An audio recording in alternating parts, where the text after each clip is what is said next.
Olá, hoje a gente mergulha numa mudança que, olha, tá dando o que falar. O aumento de deputados federais no Brasil. Eram 513, agora podem ir para 531. Isso, a gente recebeu um material bem completo, uma análise do PLP 177 de 2023, que é o projeto por trás disso tudo. E a nossa missão aqui é tentar desvendar o que está por trás dessa decisão. Por que agora? Quais são os custos reais mesmo? E o que isso muda para a representação política? Bom, vamos lá, vamos desempacotar isso. Exato, tudo começa lá na Constituição, né? O artigo 45 diz que o número de deputados por estado tem que ser proporcional à população. Tem aqueles limites, mínimo de 8, máximo de 70. Certo. E a ideia é que isso seja atualizado de tempos em tempos usando os dados do censo do IBGE.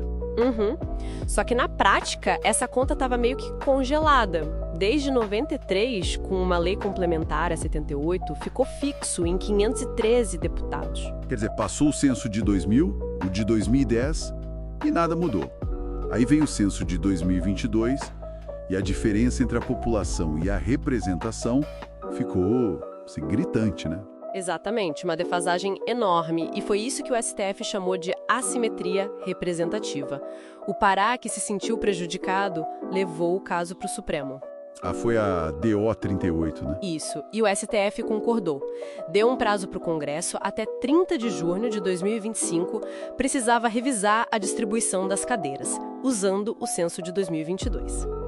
Mas olha que ponto importante. A ordem era revisar, redistribuir as 513 vagas que já existiam. Não falou em criar mais vagas, né? Justamente, a ordem não impôs um aumento.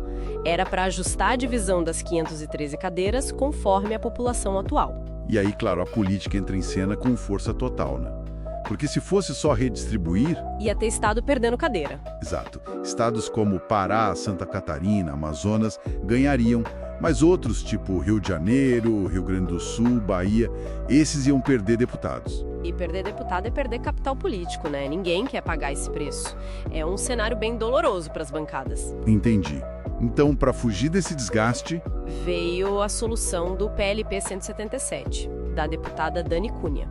Em vez de redistribuir as 513, a ideia foi criar 18 novas vagas.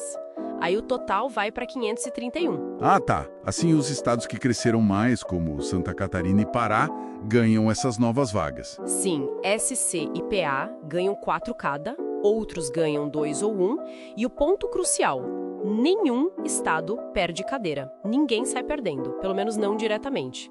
Transformaram aquele jogo de soma zero, onde um ganha e outro perde, num jogo de soma positiva. Quer dizer, ninguém perde, alguns ganham. Facilita muito para provar, né? Com certeza.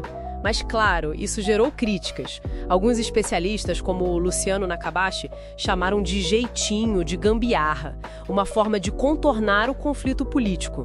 É uma solução pragmática, digamos assim. Mas e o custo disso tudo? Porque mais deputados significa mais gasto, não tem mágica. Pois é, aí entramos numa área sensível. O custo médio anual de um deputado federal hoje passa de 2,7 milhões de reais. Uau! Isso inclui o quê?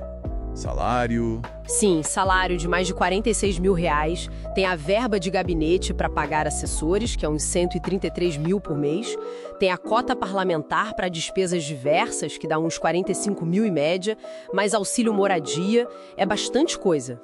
Então, fazendo uma conta rápida, essas 18 novas vagas federais custariam algo em torno de 64, 65 milhões de reais a mais por ano, diretamente. Exato, esse é o cálculo direto. Só que os defensores do projeto, lá no Senado, como o relator Marcelo Castro, argumentaram que teria custo zero. Custo zero? Como assim? A justificativa foi uma trava de gastos que colocaram no projeto. A ideia é que o gasto total da Câmara não poderia aumentar de verdade entre 2027 e 2030, só a correção pela inflação. Teriam que, sei lá, cortar em outro lugar ou remanejar o orçamento interno. Mas essa história de custo zero soa um pouco otimista demais, né? E tem o efeito cascata que a gente não pode esquecer. Mais deputado federal geralmente puxa mais deputado estadual. Exatamente. Esse é um ponto crucial. A conta não para em Brasília. A estimativa é que essa mudança possa criar até 30 novas vagas nas assembleias legislativas. E aí o custo aumenta mais ainda. Sim, calcula-se um custo adicional nos estados entre 76 e 85 milhões por ano. Somar tudo, federal e estadual, a gente está falando de talvez 150 milhões de reais a mais por ano. É bem diferente de custo zero. Isso levanta aquela questão importante. Essa trava de gastos federal é realista? Vai funcionar mesmo? Pois é. Especialistas como a economista Carla Beni são bem céticas. Questionam se os deputados atuais aceitariam cortes nas suas próprias estruturas para bancar os novos colegas. É uma dinâmica complicada. E voltamos para a questão da democracia, né? O objetivo do STF era corrigir a tal assimetria representativa. Mas essa solução que evitou que estados perdessem cadeiras, mesmo tendo população proporcionalmente menor, ela realmente fez a representação ficar mais justa? É a grande pergunta. Críticos como o cientista político Francisco Fonseca dizem que isso pode até aprofundar a crise de representatividade que já existe. E teve reação forte da sociedade civil também, né?